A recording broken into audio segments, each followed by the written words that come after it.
We are picking up with, we just had it. Do not go gentle into that, wait, is that right? Yeah, do not go gentle into that good night on 786. That one over there. This is by 786. This is by Dylan Thomas, Welsh poet. Make sure that's recording. Marker. Welsh poet who died, unfortunately, way too young from alcoholism. Died penniless, if I remember correctly. The form of this poem is a villanelle. It is an extremely difficult kind of poetic form to master. If you look at the little description definition on top of 786, this is why, okay? It's a fixed form consisting 19 lines of, the lines can be any length, that is, the meter of the lines doesn't matter, divided into 6 stanzas, 5 tercets, that is 3-line poems, 3-line stanzas, and a concluding quatrain. The first and third lines of the initial 3-line stanza, the tercet, rhyme. These rhymes are then repeated in each subsequent 3-line stanza or tercet, and in the final 2 lines of the quatrain. Moreover, so you got to do all that, plus line 1 is reprinted entirely as lines 6, 12, and 18, while line 3 is reprinted as lines 9, 15, and 19, okay?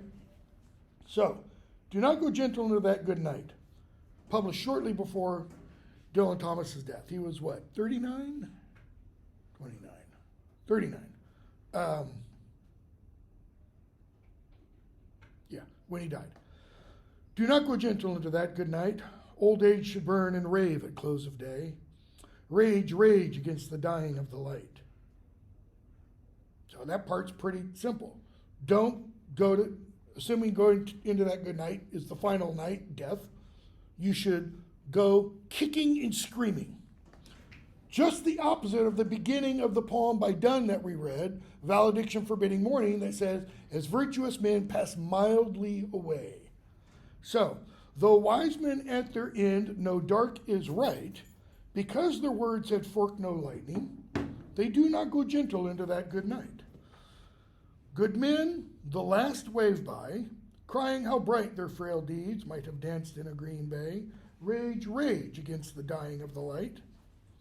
Wild men who caught and sang the sun in flight and learned too late they grieved it on its way, do not go gentle into that good night. Grave men near death who see with blinding sight, blind eyes could blaze like meteors and be gay. Rage, rage against the dying of the light. And you, my father, there on the sad height, curse, bless me now, with your fierce tears I pray. Do not go gentle into that good night. Rage, rage against the dying of the light. So let's pick up with the second stanza. First stanza is just kind of general. Don't go quietly into death. Though wise men at their end know dark is right, because their words had forked no lightning, they, and then we get the line 1 repeated, do not go gentle into that good night. Why do wise men at their end know dark is right? And what does he mean by right? Appropriate, fitting, meet. What's the dark? Death. Everyone knows they have to die. Okay? Well, let me rephrase that. All wise men know they must die. There are some people who try or who think that we can somehow cheat death, you know. Because their words had forked no lightning, they do not go gentle into that good night. What does that mean? Their words had forked no lightning. Notice lightning forking off. What is lightning other than an electrical discharge? It provides a flash, a bright flash. Okay? So wise men's words had forked no lightning. They had no brilliance to utter. Why not? What do? They do not go gentle into that good night, even though their wisdom tells them dark is right. They have to die, but they don't what? It's as if they know that up here, but they don't verbalize it. They don't express it. They still, nevertheless, at the point of death, refuse to accept that reality. Good men, so we have a difference. Wise men, good men. The last wave by. That doesn't mean this kind of wave. It means wave like in D-Day, when you had waves of amphibious carriers landing at Normandy and the other beaches of France. The last of all good men, crying how bright their frail deeds might have danced in a green bay, meaning crying, yelling, exclaiming how the good things they've done, okay, their frail deeds, might have danced in a green bay. This is an image from ancient Greece, and it's this idea of victory, of receiving accolades for one's good actions. Notice, they might have gotten these accolades, so to speak. They do what? They rage against the dying of the light. Wild men, so wise men, good men, and now wild men, who caught and sang the sun in flight. How do wild people catch the sun in flight? Remember the end of Andrew Marvell's To His Coy Mistress. He says in that final stanza, though we cannot make the sun stand still, yet we will make him run. And he's talking about engaging with his lover in such romantic passion that it's going to be like the sun will stand still because they're just so not time consumed. They're not even thinking of time. Here, wild men who caught and sang the sun in flight, who stopped for a moment, or who metaphorically stopped the sun for a moment and described its movements, not scientifically. This is poetry. This is myth. All right? And learn too late, they grieved it on its way. Okay? Why did they grieve it on its way?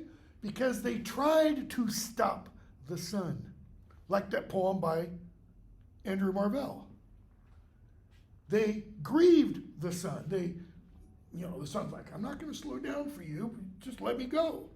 So what do? They don't go gentle into that good night. Grave men, serious men, solemn men, dignified men, near death, notice the pun, grave, near death, they're near the grave, who see with blinding sight.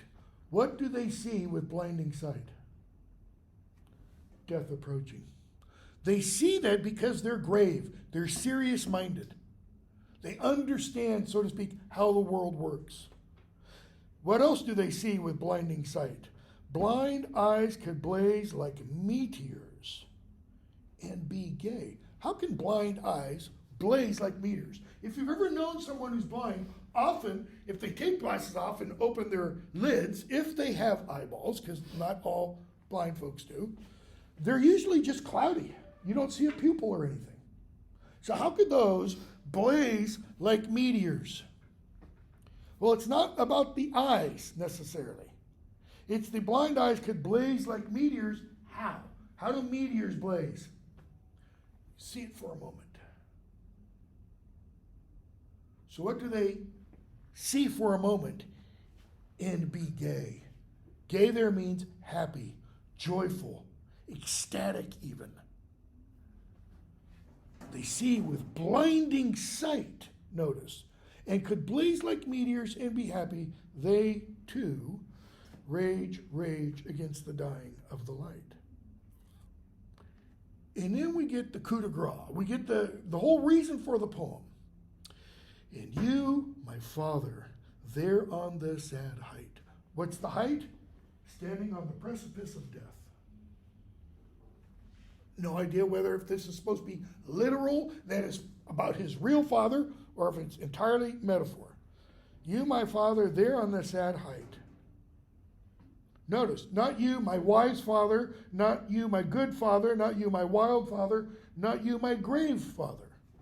Just dead.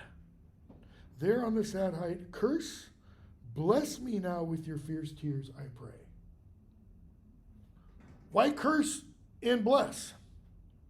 What's the speaker saying? I don't care what you say.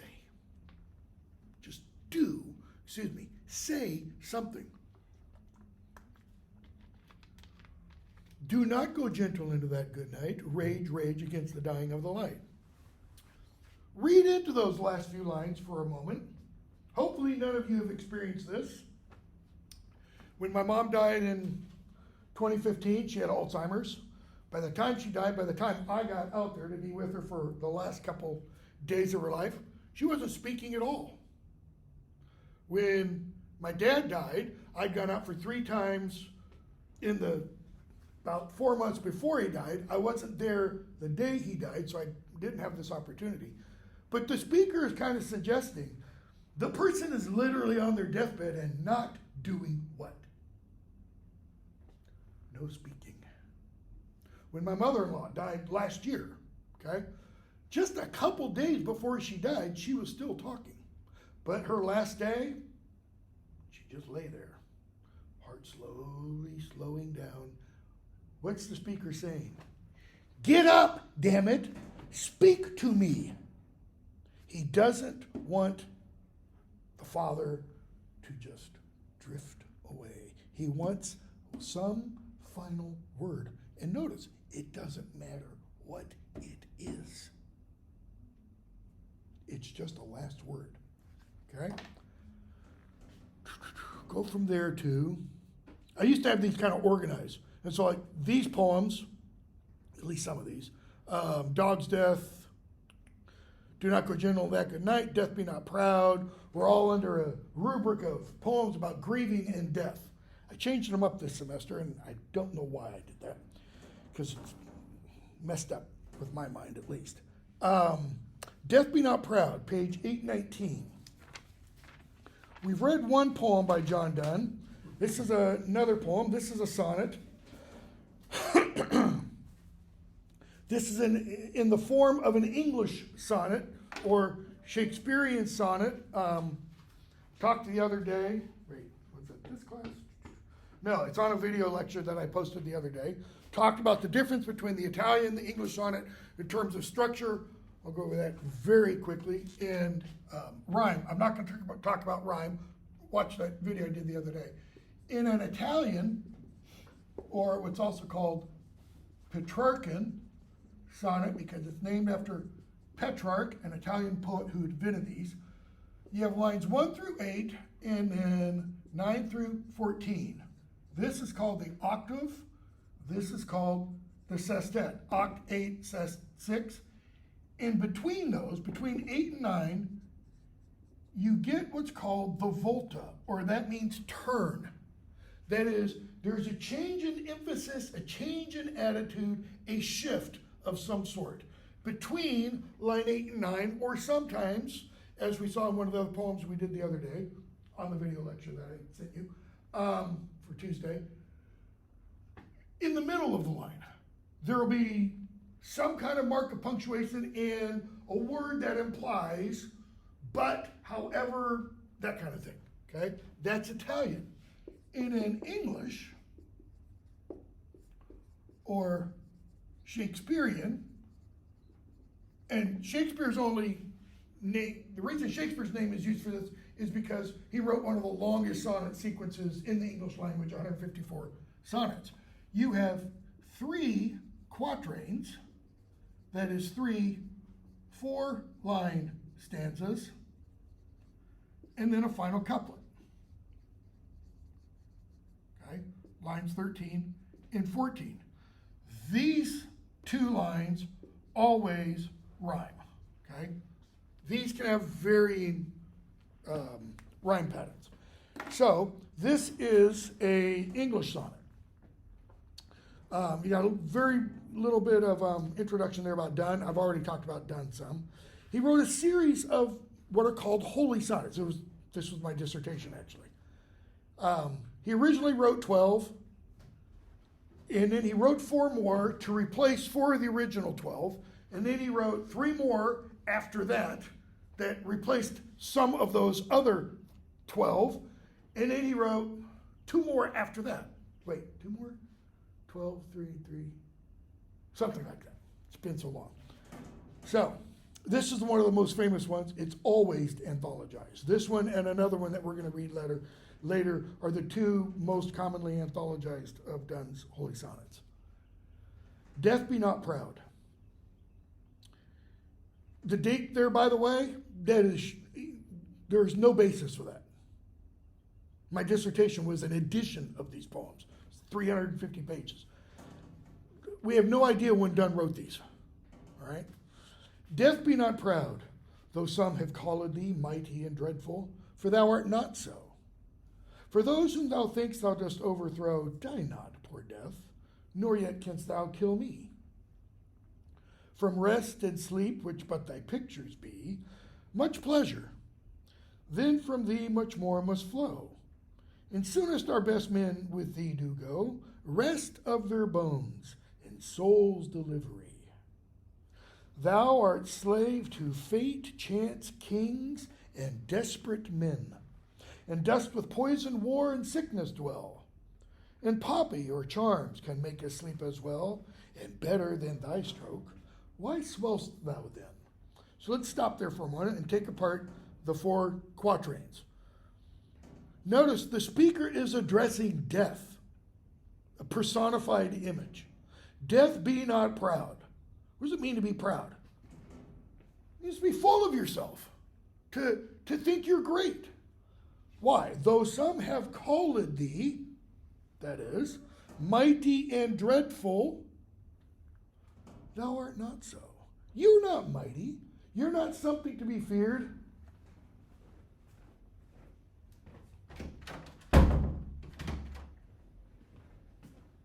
Why not? He says, for those whom thou thinkst thou dost overthrow, die not, poor death, nor yet canst thou kill me. So what is he saying in lines 3 and 4? Those who you think you've killed, they're not dead. Nor can you kill me. What does he mean they're not dead? Are they like Princess Bride, mostly dead? They just need a miracle max? Nope, it's not what he means. He's talking about death, not when he addresses death. He's talking about the kind of death that we experience as an image. Page 819, sorry. Okay? And he says, you can't kill me.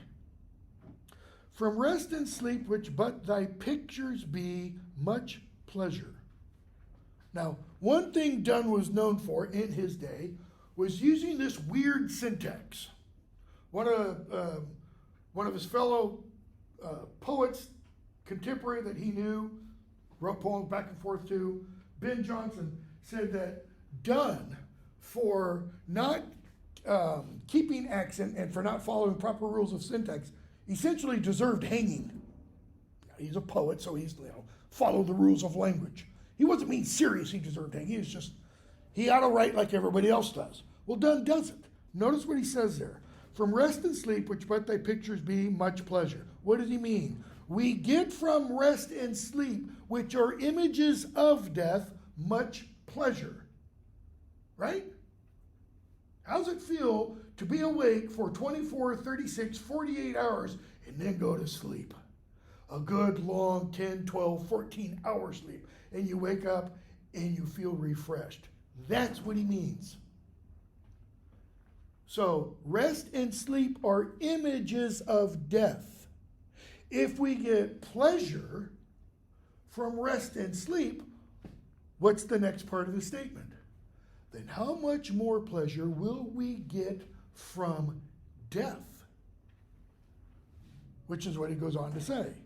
Then, from thee, death, much more what? Pleasure must flow. In other words, death, while seeming to be a curse, isn't. And soon as our best men with thee do go, what do they receive? Rest of their bones and souls delivery. Think of Hamlet's two major speeches. Oh, that this too sullied flesh would melt, thaw, resolve itself into a dew, or that the everlasting had not fixed his canon against self-slaughter. And his other one, to be or not to be. And he goes, to sleep, perchance to dream. There's the rub. Okay? Why does he want to sleep? Hamlet. Why is he thinking about death? He wants rest of bones. What does he mean? He goes on in the to be or not to be speech about the slings and arrows of outrageous fortune, about the problems with the body as we age. So they get rest of their bones, they no longer suffer. What do we often hear people say at funerals? So-and-so is now free. There's a great African spiritual. Free at last, free at last. Thank God Almighty, I am free at last. That referred, when it was first composed, it referred to two things. The free at last, slavery, physical slavery here, and the other slavery, the other being in bondage, not to a master, to sin. Death is the freedom of that. So he goes on. And soul's delivery. Or your gloss tells you deliverance. That idea implies what about the body and soul? It's like the body is chaining the soul. The soul is enslaved to the body. That is an unorthodox position to take within Christian theology. Shortly after, probably, Donne writes some of these poems, as far as we can date them. He becomes an Anglican priest. In fact, he doesn't become just an Anglican priest. Within a few years, he's made what's called the Dean of St. Paul's Cathedral. That is, he runs the cathedral in London. And he's also the personal private chaplain to the king. He goes at the king's whim and delivers sermons just to the king. When Donne delivered sermons publicly in church, we have this from all kinds of accounts, he would pack, the St. Paul's that Donne preaching is not the St. Paul's that you would see in London today. The original one burned down in 1666. The one today is Donne never knew. But his sermons were so powerful, he was so popular as a preacher, he would pack St. Paul's Cathedral to standing room only. And his sermons were not like some guy delivering a sermon today, 15, 20, maybe 30 minutes. Some of his sermons would go on, I'm not kidding, literally, for 4 or 5 hours. And people would they'd be like at Bonnaroo. They're just amazed because he was so brilliant. All right? So here there's a little theological, there's an issue, which Donne will address in other sonnets. He makes sure everybody's aware, I am perfect theologically. There aren't any heresies here, all right? So he goes on. Notice, after line 8, volta, you get the turn, that shift in attitude. Thou art slave. How does the first line begin? Death, be not proud. Hard to be proud when you're enslaved. Not saying it's impossible. But he says death is slave to what? Fate? Chance. Chance? Kings? Desperate men. What does he mean by desperate men? According to one version of the Batman mythos, why are Batman's parents killed? Because the guy is simply a robber who wants money. It's it. Why do people get stabbed, held up at gas, wherever? Because the people doing the robbing and such, they're desperate. They don't know anything else to do. Thou art slave to fate, chance, kings, desperate men, and dost with poison, war, and sickness dwell. Wherever there's poison, death is lingering around. Wherever there's sickness, death is lingering around. War is pretty clear, right? And poppy or charms can make us sleep as well. What does he mean by poppy or charms? Poppy, opium. Opium isn't a new thing. Opium was known farther back than Donne's day, probably in the late Middle Ages at the earliest. Charms, the kinds of drugs you can mix up to do what? To help someone on their way to the other world. And better than thy stroke. How can, let's say, a heroin overdose, an opium overdose, a fentanyl overdose be easier than thy stroke? Why do people intentionally OD? What kind of death is that? Is that a horrible death? Are you suffering great pain? Nope. You just drift off. How many of us don't want to die in our sleep? How many of us want to be in an airplane and all of a sudden see the engines fly off the wings and know you've got about 5 minutes before you go from 30,000 feet to, not many, okay? Or, be on fire, house fire, whatever. I've been on fire before. That's way down on the low list for me for how I want to die. And better than thy stroke, why swellst thou then? The swellst thou, that's referring to being proud. Notice what he's saying. How can you be proud? Look what the riffraff you hang around with. Now the final stanza, the final couplet. One short sleep past, we wake eternally. Many of the manuscripts that have this poem, they don't say one short sleep past, we wake eternally. They say one short sleep past, we live eternally.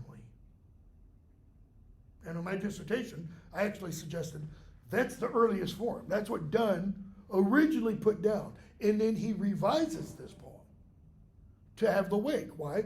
Because sleeping, waking goes together more easily. Waking, living, two different things. Talking about resurrection. Sleep is what? Short-lived. And when you're dead, quote unquote, asleep, are you aware up here or in wherever consciously, are you aware that you're dead? Or is it like being asleep and in Christian theology, Jesus returns and you're suddenly awake? And death shall be no more. Paul writes in 1 Corinthians, death, thou shalt die. O grave, where is thy sting? O death, where is thy victory? Death, thou shalt die. There won't be any more. There won't be death anymore after general resurrection judgment according to Christian theology. Okay? Go from there to she walks in beauty. I thought I'd remove that. 1048.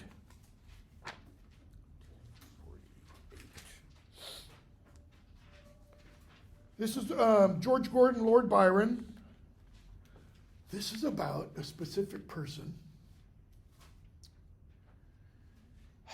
And I'm drawing a blank on her name. Part of me wants to say it's Mary Shelley, but I don't think it is. Man, who is that? She walks in beauty like the night. This guy's name, by the way, George Gordon, Lord Byron. This quiz, this is going to show up on a quiz. It's going to have the title, you give the author. Don't put George Byron. It's not his name. It's George Gordon, Lord Byron. Similarly, don't put Gordon Byron, Lord George Lord, okay, George Gordon, or Lord Byron. Either of those were. She walks in beauty, like the night of cloudless climes and starry skies. Well, how is the night of cloudless climes and starry skies beautiful? We live in Murfreesboro. You don't get this as much, okay? Go to the Smokies, better yet, go to the Rockies, go to the Sierra Nevadas in California, and go up several thousand feet on a clear night and look at the sky. You see millions of stars. You can see when my brother, Dad, and I would go backpacking in the high Sierras, 10,000 feet, you see the Milky Way literally spread out in front of you like a curtain without any telescope or any magnification. The air is so clear, okay? She walks in beauty like the night of cloudless climes and starry skies, and all that's best of dark and bright meet in her aspect and her eyes. Aspect means her face, her appearance. Thus mellowed to that tender light which heaven to gaudy day denies. A tender light, notice, that heaven denies to gaudy day. What does he mean by gaudy day? A bright sunny day like today. Photographers hate this kind of light. Why? It washes everything out. Best time to take photographs, if you're talking about landscapes, people outside, sunrise, sunset. You get long shadows, you get nice orangey colors because of the color of the sun at that time of the day. Stuff in the air. One shade the more, one ray the less. One shade, that is, one bit of darkness more, because shade means shadow. One ray, that is, ray of light, the less, had half impaired the nameless grace, meant to rhyme. Sorry, no, it's not. The nameless grace, which waves in every raven tress, or softly lightens o'er her face. So the shade is referring to her hair. The ray is referring to her face. So if her hair had been one little bit darker, it would have done what? It would have impaired the beauty of her hair. What color is her hair? It's black. Raven. Okay? Her face is like a ray of light. It's a very Petrarchan image. Petrarchan poems often portray the woman as being like the sun. She lights up every room she comes into, or the beloved, if you want. Or softly lightens over her face, that's the one ray the less, where thoughts serenely sweet express how pure, how dear their dwelling place. Where are thoughts? Where are thoughts made? Up here, right? Well, how do we know what's up here if someone doesn't say anything? Visual expression, one of the huge problems, been already scientifically proven, of the result of masking for about a year with 1-year-olds, 2-year-olds, 3-year-olds, 4-year-olds. Those children never learned how to pick up on facial expressions and what facial expressions mean. Why? Because they never saw adult faces. They were always covered. And they didn't pick up with each other. We've already had social psychologists, cognitive psychologists, etc., do studies, and they're saying these kids are going to suffer for the rest of their lives because of not having been taught those facial cues that go along with speech. Okay? Notice the thoughts are serenely expressed where? In the face. And on that cheek and o'er that brow, excuse me, so soft, so calm, yet eloquent, the smiles that win, that is, the cheek, the brow, win, they obtain smiles from others, the tints that glow, or that produce smiles, the tints that glow, but tell of days in goodness spent. The smiles on her face, the tints on her face. If you watch the lecture one of the two videos, I can't remember which one it's in, one of the two videos I sent, one yesterday, one Tuesday, in those, one of the poems I discuss is My Last Duchess. No, that's right. Yeah, My Last Duchess. And the speaker, the Duke of Ferrara, at one point talks about this painting of his last wife and this flush on her skin. That's what he's talking about. Just the slightest hint of coloration. Why? Capillaries in the skin filling with blood. That's what makes you blush. The smiles the wind, the tints that glow, but tell of days in goodness spent. Notice, it's not because of the sun. It's not from a tan. The face is expressing the goodness of the interior person. A mind at peace with all below, that is, all beneath her. Like all people who are lower than her socially. What else can it mean? A mind up here, top of the body, at peace with what? Everything else in the body. Meaning the mind is in control. The mind has governed the passions. A heart whose love is innocent. This person is described in what kind of terms? One word describes it. She's the ideal. There's nothing hidden in her heart. Okay? That's why she walks in beauty. She walks in beauty how? Wherever she goes, there's a bubble around her. And that bubble is the beauty she brings and she spreads. Okay? Batter My Heart, 1050. Another Donne poem. This is the other one that is most anthologized.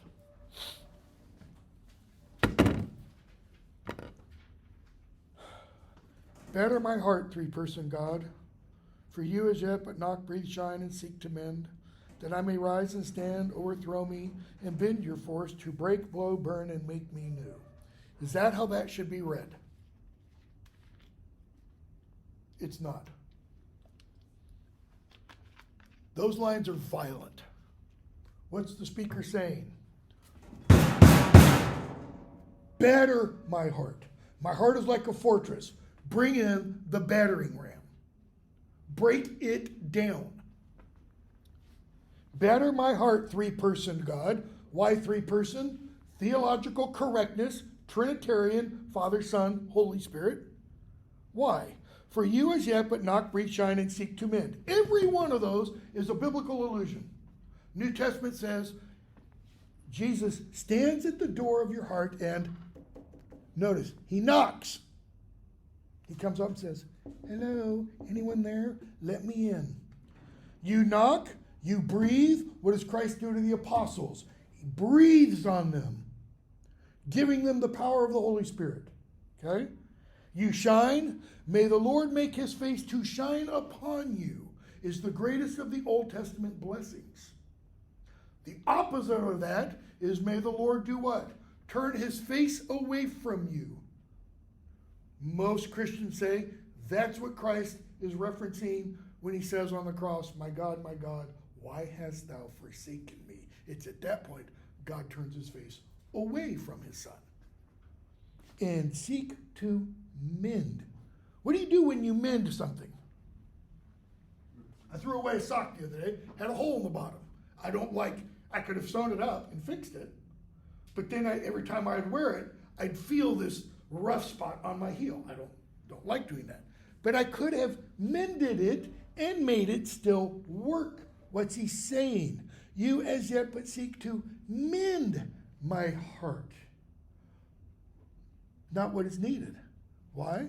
Because David in that psalm I've referenced more than once, Psalm 51, says, create in me a clean heart, O God, and renew a right spirit in me.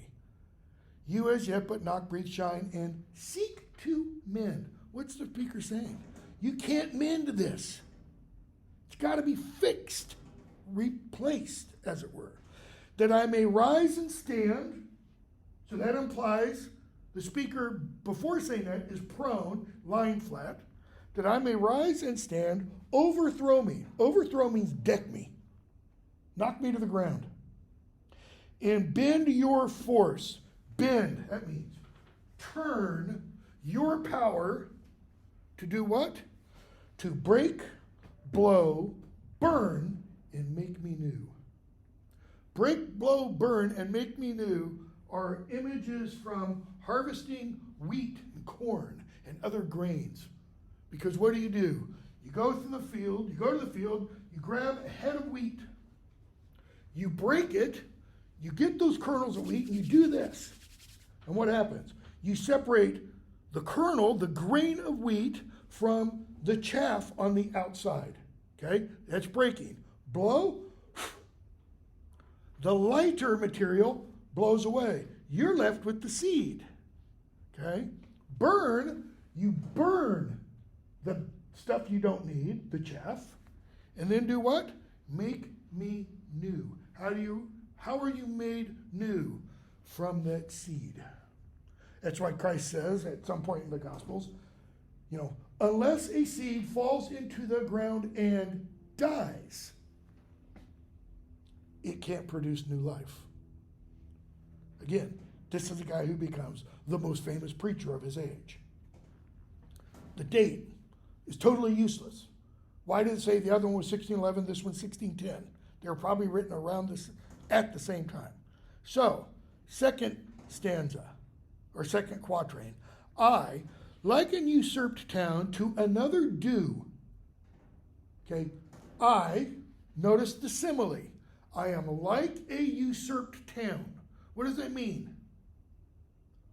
I don't remember who the current mayor of Murfreesboro is. It used to be Shane McFarland. Let's say it's Shane McFarland still. He's the rightful mayor. What if the mayor of Smyrna comes down, takes his job? I don't mean is elected. I mean kicks him out of the mayor's office and sits in the big seat. Then Murfreesboro is like a usurped town due to another, Shane McFarland, but has somebody else sitting on its throne, so to speak. So he says, I am like that town. I am due to another. We don't know yet who that other is. I labor to admit you. I want you to come and do what? Take proper control. I am due to you. I am owned by you. But oh, to no end. No end there means no purpose, no completion, no success. I'm trying to admit you, but I'm not succeeding. And he kind of gives us a reason why. Reason, your viceroy in me should defend. What does viceroy mean? We don't have viceroys in the United States. We have vice presidents. We have a vice president of the university. We have multiple vice presidents, kind of ridiculous. We have a vice president of the government. What is the purpose of the vice president? There's literally only one purpose that the Constitution gives to having a vice president. It's, they're the sidekick. They're simply there in case something happens to the president.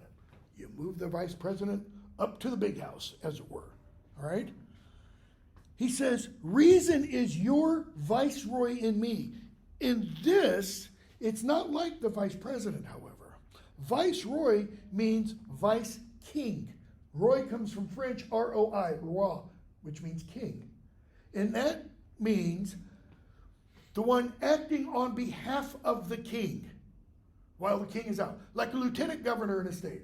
When a governor leaves a state, all the power of the governor now, depending upon the state, is now in the hands of the lieutenant governor. A couple years ago during the pandemic, can't remember which, I think it was Idaho. The governor left the state. The lieutenant governor started taking executive action. Why? The governor was gone. Lieutenant governor has the power of the governor when the governor leaves. The governor came back and undid all the stuff the lieutenant governor did. So reason, your viceroy, your vice commander, your one ruling instead of you in me should defend. Right? Reason, supposedly, is one of the qualities of a human being that makes him or her godlike. It's part of being made in the image of God, according to traditional Christian theology.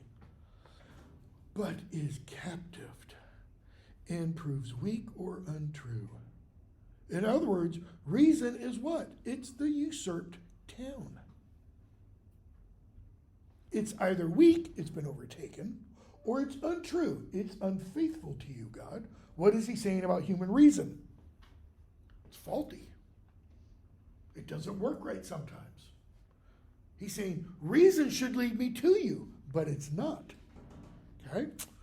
Next quatrain. Yet dearly I love you, and would be loved fain, that is, in return. But am betrothed unto your enemy. Betrothed, engaged.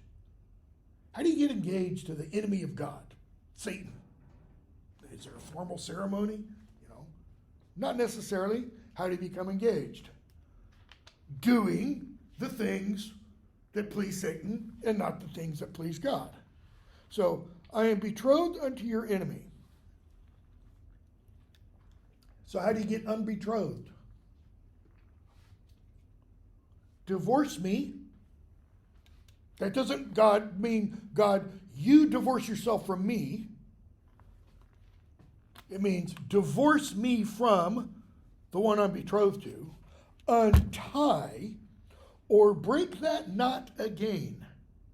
The knot that ties me to your enemy. Take me to you. All right? That's like reach out, grab me, and pull me toward yourself. Imprison me. What does imprison me mean? Make me your prisoner. God. I want to be the prisoner of God, the speaker is saying. Why? For I, and the for means because. Except you enthrall me, unless you make me your slave, I never shall be free. How's that for a paradox?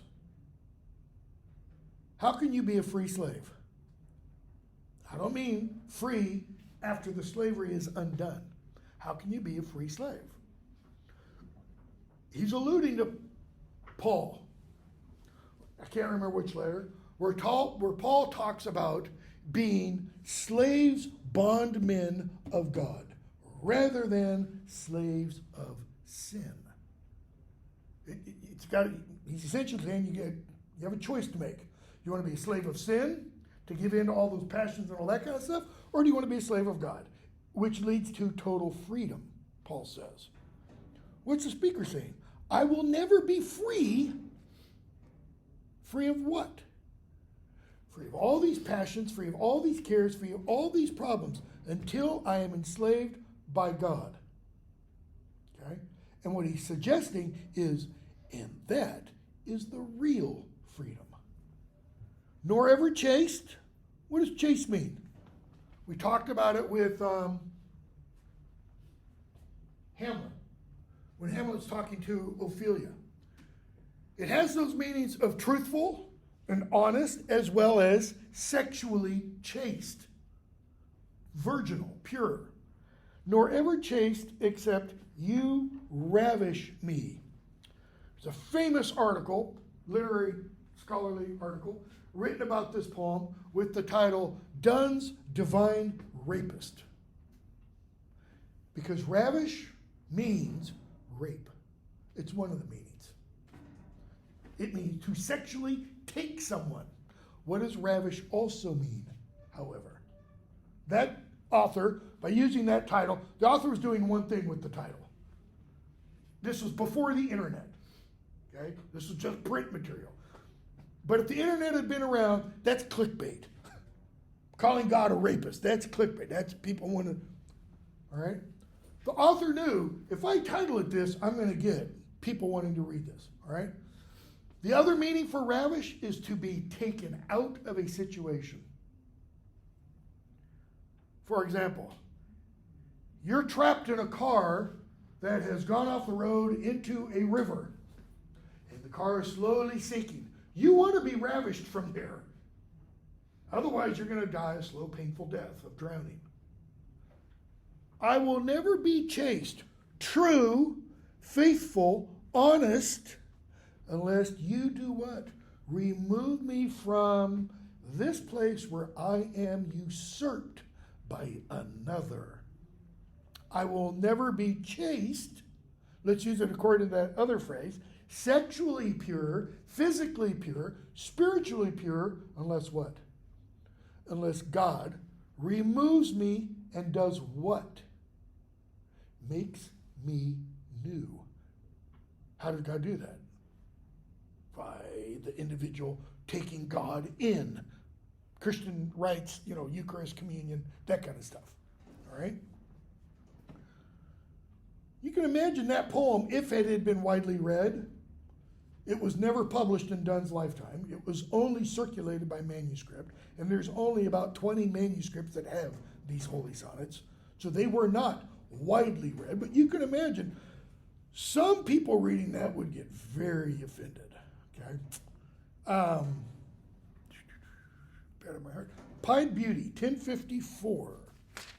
1031. 1054.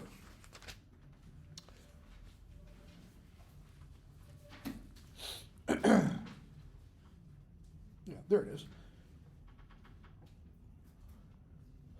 This is not a sonnet because it's not 14 lines. Okay? Pied Beauty, talked about Pied Beauty on one of those lectures that I sent you the videos of, about Hopkins, that is. Catholic priest. By the way, when a quiz comes up, I don't know if I've got one up yet. I need to work on one. For any of these poems, if an author is known by three names, Percy Bysshe Shelley, Gerard Manley Hopkins, give all three names on the quiz and or the exam. If you just say Gerard Hopkins, I'm not going to accept it because there are other Gerard Hopkinses, okay? And don't put Manley Hopkins either, you get full name. There's not that many. So, Pied Beauty. Pied means variable. Pied means, or varied, if you want. It means a lot of different kinds of. So, Pied Beauty, a lot of different kinds of beauty. Just looking out this window right now, there's multiple trees, there's multiple different kinds of leaves. That's what he's talking about. The beauty of leaves, the beauty of bark, the beauty of different flowers and petals, all that. Glory be to God for dappled things. So what is something that is dappled? It's kind of hard to say in this god-awful room. It's variation of light. Go walk, I don't know if you did anything during the eclipse last week, but if you went outside during the eclipse and you stood by a tree and looked down at the ground during the eclipse, all the shadows of the leaves looked like the sun. I don't understand how, but you'd have, something. As the eclipse progressed, you'd have this, and you would see that. And as it got farther along, you'd see that. And as the eclipse was nearly over, you'd see that much of the sun. When the eclipse was full, you just got this spattering of shadows. All right? That's dappled light is like that, where you get light and shadow. Glory be to God for dappled things, for skies of couple color as a brinded cow. That is, variation in color. For rose moles all in stipple upon trout that swim. He's talking about rainbow trout, I think. Okay? For fresh fire coal chestnut falls, that is, fallen chestnuts. Finch's wings. Look at a finch. Got lots of different colors, even a goldfinch. The gold is all not uniform. Landscape plotted and pieced. It's a lot easier for us to see that than Hopkins would have. Get in a plane, fly up over the Midwest. It's the most wonderful thing to look down at all that farmland and pasture and see all the different patterns of how fields are plowed and produce is grown and such. Fold, fallow, and plow. And all trades, their gear and tackle and trim. We could go around everybody in this classroom, we could talk about what your major is, and probably start to talk about the various things about your major that are particular to your major that none of the rest of us know about. Okay?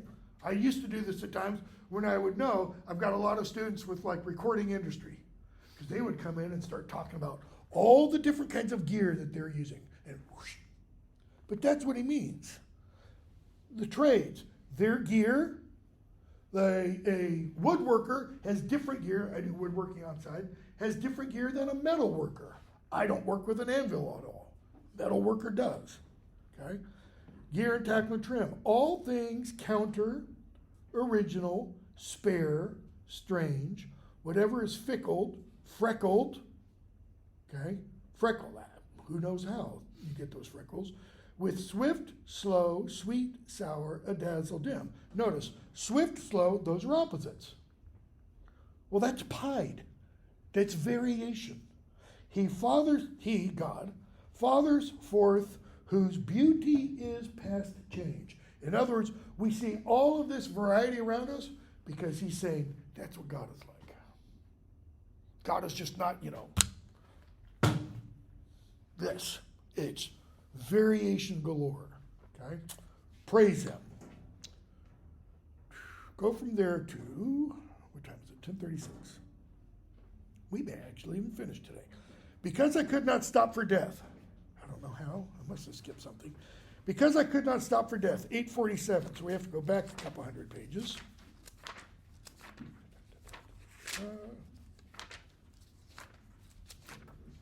This is Emily Dickinson, great American poet, 19th century. Strange woman. Lived a life as a recluse. Tried to publish some poems during her lifetime. I don't think she did much. There's a bit of an introduction, I believe, in her somewhere. Nope, those are talking about her poems. Yeah, bit of an introduction on pages 829 and following. Most of her poems survived in scraps of paper in her house when she died. I mean, people went to clean it up. They found back of envelopes, back of notes, backs of receipts where she'd scribbled something down. So this is because I could not stop for death. Because I could not stop for death, the dash at the end indicates a pause. Because I could not stop for death, he kindly stopped for me. The carriage held but just ourselves and immortality. We slowly drove. He knew no haste, and I had put away my labor and my leisure too. For his civility, we passed the school where children strove at recess in the ring. We passed the fields of gazing grain. We passed the setting sun. Or rather, he passed us. The dews drew quivering and chill, for only gossamer my gown, my tippet only tulle. We paused before a house that seemed a swelling of the ground. The roof was scarcely visible, the cornice in the ground. Since then, 'tis centuries, and yet feels shorter than the day I first surmised the horses' heads were toward eternity. Notice that last several lines all reads together. So why couldn't the speaker stop for death? Because I could not stop for death, he kindly stopped for me. How does death stop for us? It comes. Why do we not stop for death? How many of you know when you're going to die? Exactly. Nope, nobody does. maybe almost nobody. Sad cases of people who planned their deaths because life's too hard. I won't go into that. Why can the speaker not stop for death? Because we're busy with our lives. So death did what? Came knocking at the door. The carriage held but ourselves and immortality. How does the carriage hold immortality? Because once you're dead, the body's dead, the you, again, Christian theology, goes on. It doesn't die. The soul lives forever. We slowly drove. Why? What kind of rush are you in once you're dead? He knew no haste, and I'd put away my labor and my leisure too. Why? Because death stopped for her. I'm assuming the speaker is her because of the author. Death stopped for her, meaning because she didn't have any labor to do anymore. Nor, once you're dead, do you have any leisure. Why? Because you're not waiting for anything. For his civility. That is, she put away her labor, her leisure, because death is portrayed how?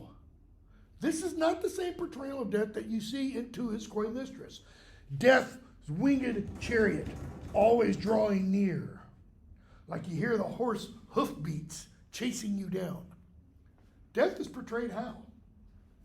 If you ever saw the film Gone with the Wind, I always use this example.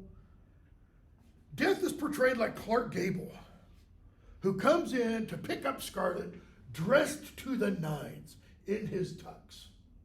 The perfect gentleman. All right? We passed the school where children strove at recess. What does in the ring possibly imply? I don't know if kids play this anymore, so you guys played it when you were kids, so it may not work anymore.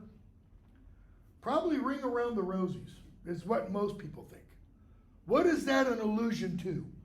That childhood nursery rhyme and game. You get in a circle. The plague, the Black Death.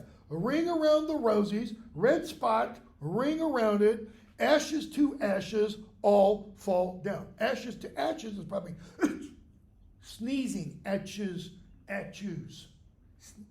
That's how the plague could spread. Okay?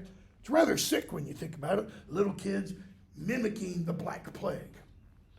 Tells you how culturally significant that event was. We passed through fields of grazing grain. We passed the setting sun. What direction are they moving? West. Okay? But then we get, or rather, he passed us. How? Are they really moving? He passed us. The dews drew quivering and chill. Where does dew draw? Where does it come together? Tree leaves? On grass. On the ground. Okay? So, the dews drew quivering and chill, for only gossamer my gown. The only thing she has to wear for her gown is gossamer. What's gossamer? Just like a really light, like fabric. There's not much to it. True. Here, however, isn't referring to it is referring to the fabric, but it's alluding to something else in place of the fabric. How do you often see dew in the morning? What really draws your eyes to it? Is it just the individual dewdrops on blades of grass? It's that web-like pattern you often see from the spiders that live in the grass. And they create, okay, this, what is like a very fine fabric. Depending on what your attitude to spiders is. Get on YouTube, and I don't remember the titles, but you can look for something like Spider Infestations Australia. My son studied in Australia for a semester. Crazy. If you don't like bugs, don't go to Australia, because everything there is bigger. There's a thing a couple of years ago, some spider, like I said, infestation. It literally overran towns. People couldn't walk without stepping on spiders. It'd be like the ground right here, right now, moving as you looked at it. Yeah, no, sorry. My sister would really be freaked out about that. What? Well, how does that gossamer form on the grass in the morning? It's because of all the spider webs. Okay? My tippet, her shawl, only tulle, and I can't remember what tulle is. And I'm drawing a blank, and they don't have a gloss, which it should be. We paused before a house that seemed a swelling of the ground. Why would there be a swelling of the ground? In California and parts of the interior Northwest, you could say, well, it's because of magma rising and a possible volcanic eruption. That's not what it's talking about. What do you do when you bury a person? You dig the hole for the grave, you dig the grave, you put the casket in, you put the dirt on. When you put the dirt back on, so here's the ground, here's the grave, do you just put the dirt like this? You mound it. Why? Because eventually, that casket that's in here is going to collapse. The dirt's going to collapse, and so you would end up with a hollow space. One way to find really old graves in a cemetery is to look for those hollowed spaces. Okay? So you mound the dirt over so that as the ground sinks, it will come out level. That's why some places today, for funerals, you can't have just a casket. It has to go inside either a steel or concrete cement vault.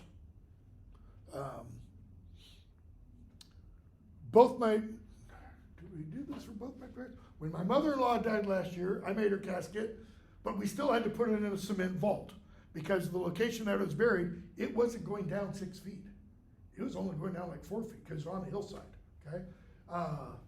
When my folks were buried, they both had to be put in a cement vault because it was a level thing, and if you don't do that after a while and it sinks, it gets very hard, just simple landscaping, to mow. So, swelling of the ground, the roof was scarcely visible, the cornice in the ground. What are the roof and the cornice? They're not the literal top of the coffin. This is referring to the headstone. So you have a headstone, and the headstone usually sits in something that is placed on the ground. All right? The roof was barely visible, that is, the headstone. The cornice is already down. It's already been, by gravity, pulled down. Since then, that is, since death came and stopped for me, 'tis centuries, and yet feels shorter than the day I first surmised the horses' heads were toward eternity. How does time pass when you're dead? The blink of an eye. That's what she means by that final line.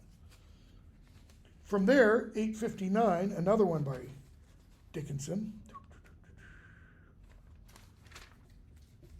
I know that he exists. Where is it? There it is.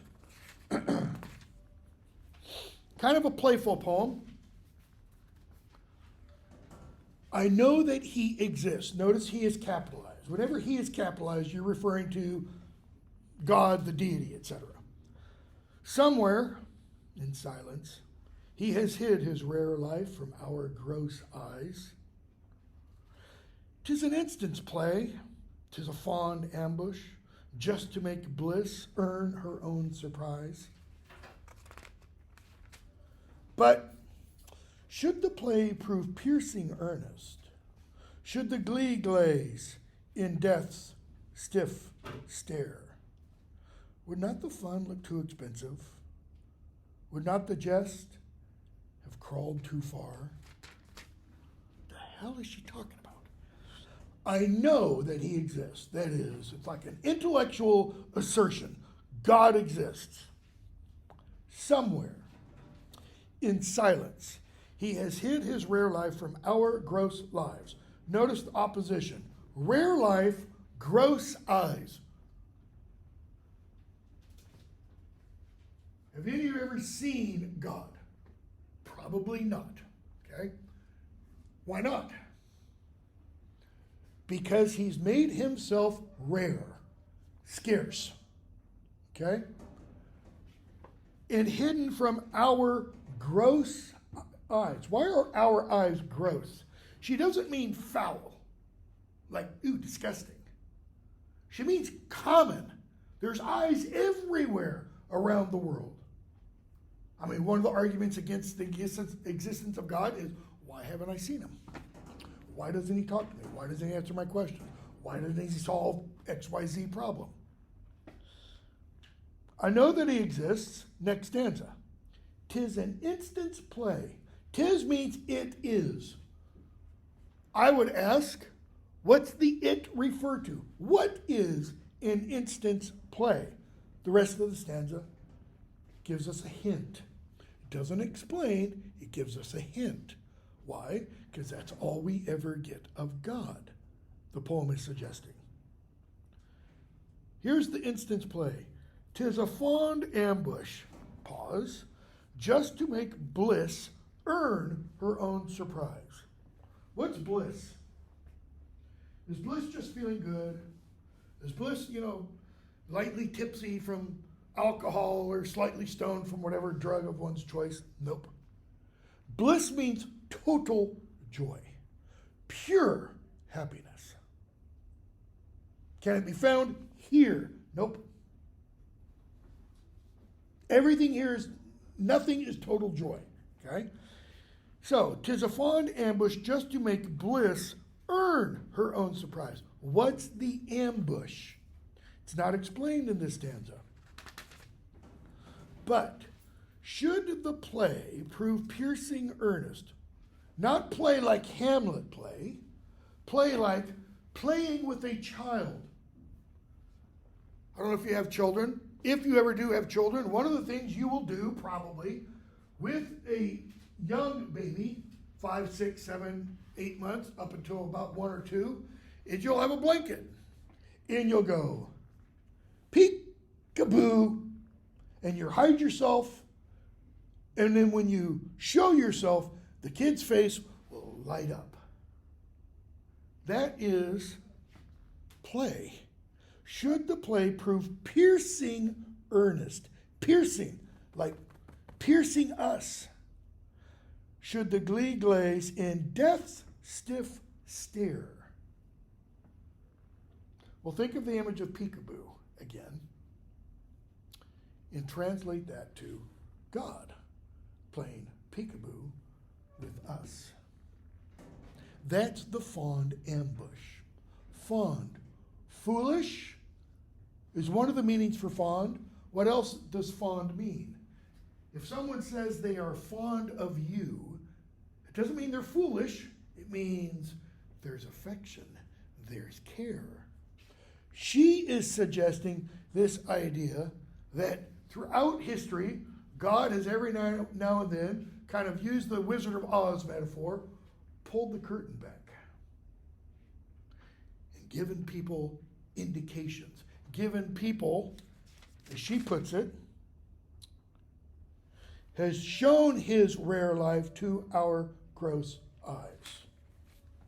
Moses on Mount Sinai, Moses in the burning bush, okay?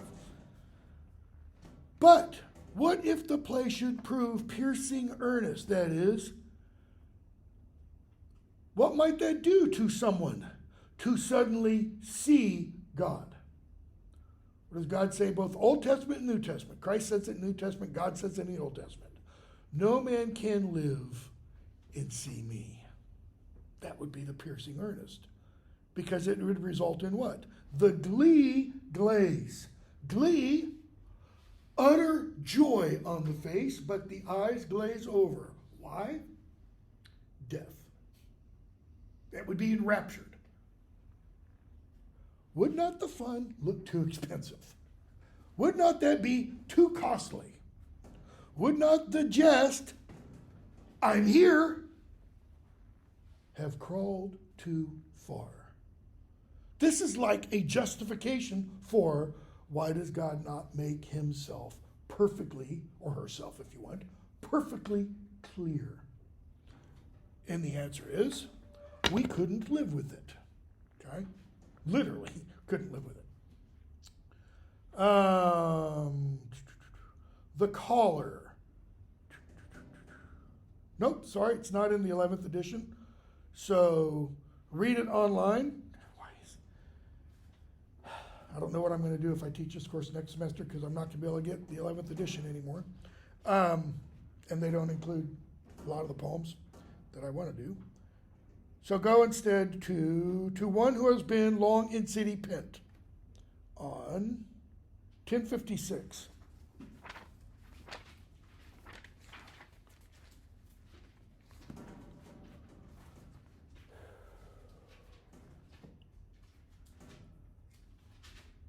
Sonnet by John Keats. We read Keats's Ode on a Grecian Urn earlier.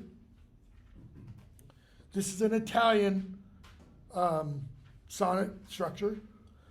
To one who has been long in City Pent, 'tis very sweet to look into the fair and open face of heaven, to breathe a prayer full in the smile of the blue firmament. Who is more happy when, with heart's content, fatigued he sinks, into some pleasant lair of wavy grass, and reads a debonair and gentle tale of love and languishment.